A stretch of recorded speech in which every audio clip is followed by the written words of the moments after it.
वर्तमान नेपाल में चलता जेनजेट प्रोटेस्ट कौन?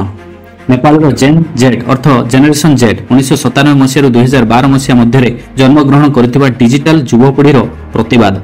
से माने कहीं प्रतिवाद रे? प्रथम कारण सोशल मीडिया बैन। नेपाल सरकार गत सेप्टेम्बर 4 तारिख में 26 मेजर सोशल मीडिया प्लेटफॉर्म यथा फेसबुक, व्हाट्सएप, इंस्टाग्राम, ट्विटर आदि को बैन करिसेंती। जेन जेड एही सोशल मीडिया प्लेटफॉर्म को सामाजिक न्याय पाई व्यवहार करुथिले। जातिभेद, लिंगभेद, LGBTQ+ अधिकार पाई सेमाने स्वर उठाइथिले। आउ एक कारण अर्थनैतिक संकट और बेरोजगारी। नेपाल युव संख्या बहुत अधिक किंतु रोजगार सुजोग बहुत कम। नेपाल अनेक युवक अन्य देश यथा इंडिया, मालयेशिया, कोरिया और जापान को काम पाई जाइछंती। आउ एक कारण परिवेश और जलवायु परिवर्तन। नेपाल हिमालय रे थिबा हिममंडल बा ग्लेशियर गुड़िक बहुत शीघ्र तरलिबा कारण बन्या, जल संकट और ग्रामीण जीवन में बड़ संकट देखा जाइछि।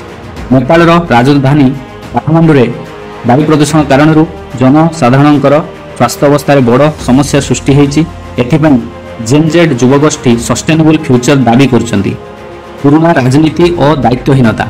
नेपाल रे किछि नेता बारंबार सरकार रे आछंती किंतु सेमानको विजन किंबा आइडिया नेपाल समस्यार समाधान दे पारु नाहंती। दुर्नीति और भ्रष्टाचार नेता पुनर्बार निर्वाचन लड़िबा को देवा नहीं दाबी करछंती। नुआ राजनीतिर विकल्प पाई दाबी करछंती। जेन जेड जेनेरेशन राष्ट्रीय स्वतंत्र पार्टी भली नुआ और स्वच्छ पॉलिटिकल पार्टी को सपोर्ट करछंती। सेमाने डिजिटल कम्युनिकेशन, अकाउंटेबिलिटी और ट्रांसपेरेंसी दाबी करछंती। एही वीडियोटी भल लागिथिले लाइक, शेयर एवं सब्सक्राइब करिवे।